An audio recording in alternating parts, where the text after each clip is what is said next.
Hey there, my little home heroes. So that's what I've decided you guys are. You guys get to be the heroes of your own home. And I had recorded this whole big long thing, and I just decided I was just too rambly, so we're trying it again. I am sitting in my kitchen. I'm working in my crisis zone, the zone that when I finish this week, hopefully I will feel at peace with moving on to other zones. I have figured out what my zones are. I'm going to be kind of following the Fly Lady zones. So my first zone will be the entrance and the front porch slash yard, and that's going to be a big zone for me for a while. Mostly because of the outside, and I'm really hoping to get it done this summer. And I'm excited that June has a whole week for the first zone. My second zone is the kitchen, just like the Fly Ladies. My third zone is going to be my mom's room, and you will see when we get to that zone why she gets her own, her room gets its own zone. The fourth zone, I'll work in my room and the bathrooms.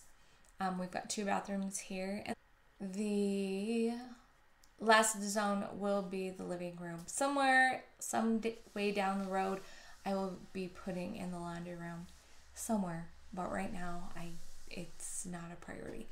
I want to tell you a story about cleaning the fridge.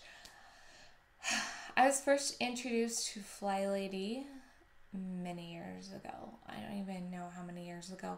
I could probably find out if you guys really want to know. I was married. I was living with my husband and however many children we had at the time. I have a son who is 10 and a half years older than the rest of the kids. I wasn't married when I had him, so I got married when he was 9. And then I had 5 children in 6 years. So I had a lot of children all close together. I had postpartum depression. I felt like I was either pregnant or nursing all of the time, because I probably was.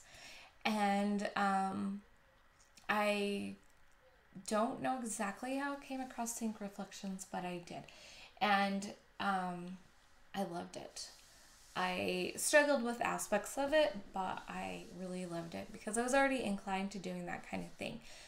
Years before, my son and I were just the two of us living in a place for a while my mom taught school in Arizona.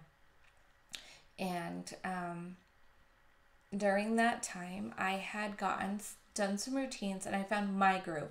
At the time, my groove was doing dishes around 2 or 3 in the afternoon and then moving into making dinner. And I would do that every day. I would wash all of the dishes from the last 24 hours. Once I got caught up, it was the last 24 hours. I'd wash the dishes and then make dinner. And I know that that's a weird timing because like a lot of people do it before they go to bed or whatever, but that's just what worked for me. And I got it to where we were using the table, which was unusual for us at that time. And I had a rotation for laundry. Tuesdays were for sure towel days because I love alliterations, and Wednesdays were for sure whites. I had 2 days that I did colors, probably Monday and Thursday, and a day I did jeans, which was probably Friday. And I was already had kind of an instinct to do some routines. I remember getting mad at my ex-husband. I feel so bad. Now it's one of the times that I just wish I could go back and change how I behaved. I was setting a timer and washing as many dishes as I could in 15 minutes. And one day I came home and he'd washed dishes, and I got so mad. And it was so bad because he was like, I'm helping, why are you mad at me? And I was like, I shouldn't have been mad at him. I should have been very grateful for his help. But I was kind of in this game in my mind of how long will it take me at 15 minutes a day to get all the way caught up in dishes? Because I would wash whatever dishes we'd use and then like add more in. So I look back on that and I just think, oh, Michelle, why were you not just so grateful for him for doing that? How many times did you wish he would help out and he wouldn't? And yet you got mad at him the one time he did help out. Not the one time, he actually helped a lot. But not always when I needed him to. So one of the things that I did, like I had this game, I kind of do think of sometimes, not as a game, it's kind of a game, I guess, but I would go in the first week, I put in my home blessing hour, I put in cleaning out the fridge. So the first day, I would go in and just pull out all of the food that was gross, kind of do a main, pull everything out, and try to wash off the top shelf. And the next week, I would wash off the top shelf and move down and shelf. And I don't know how many weeks it took me to get through the whole fridge, but I got to a point where every week I would go in and just wipe down the whole fridge.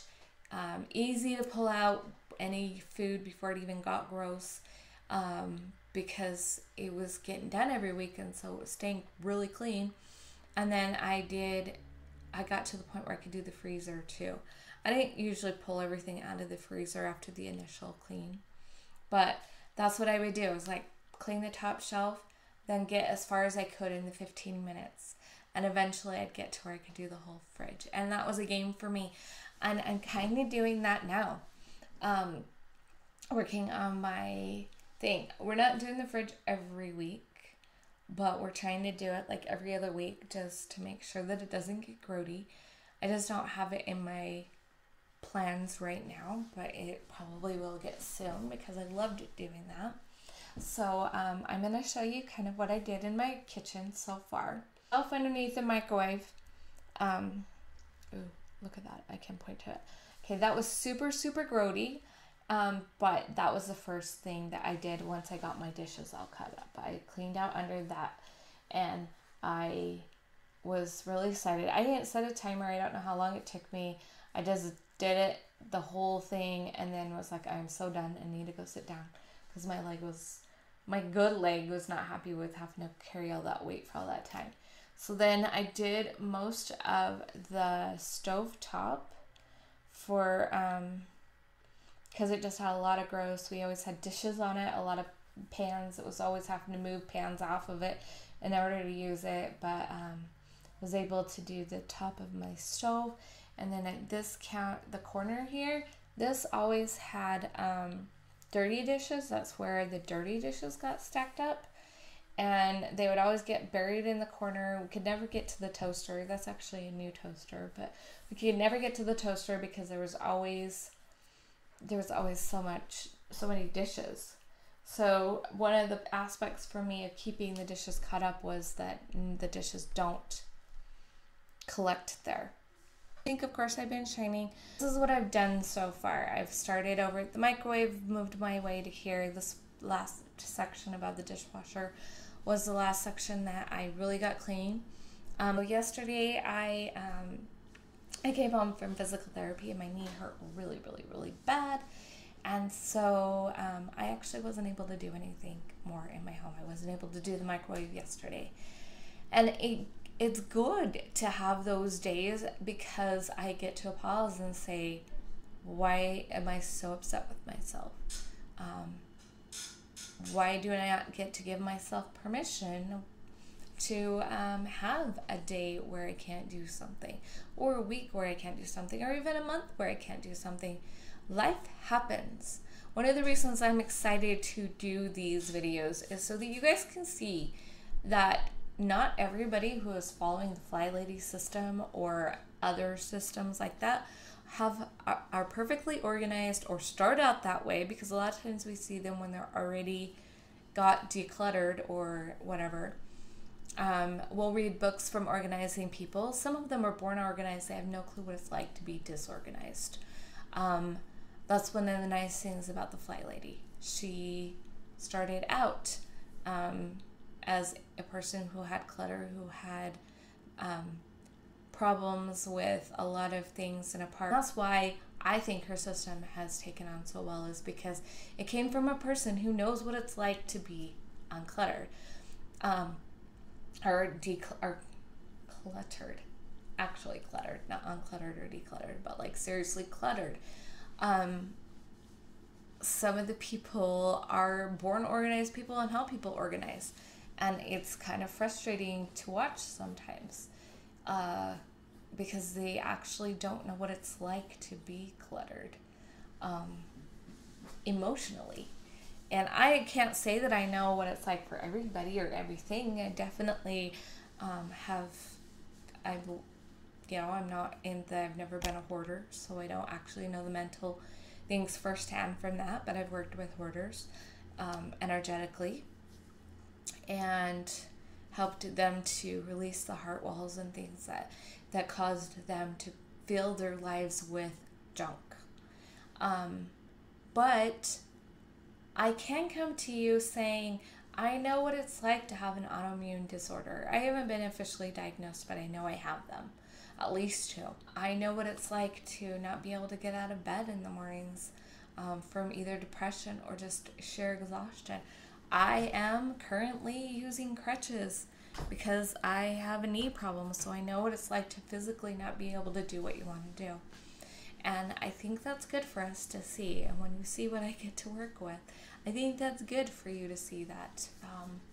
I actually you could probably go find some of my before and afters in my Facebook group.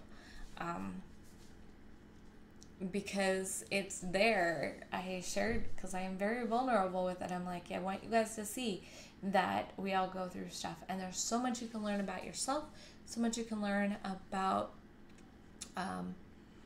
so much you can heal. And so, I'm excited to share this journey with you. So, I'm going to show the before and afters of the microwave and the stove.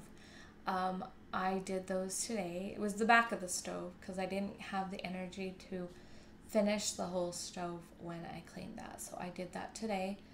And I forgave myself for not being able to do something yesterday.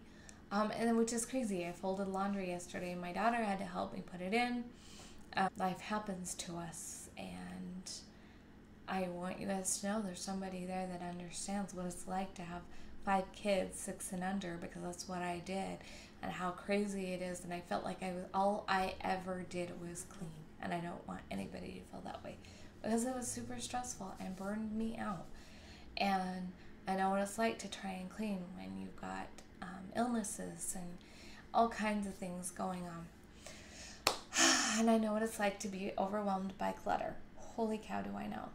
So, for the rest of this week, my goal, and today was Wednesday, my goal for Thursday and Friday is to try and get as much of that shelving unit done as I can with the crock pot and the rice cooker and stuff.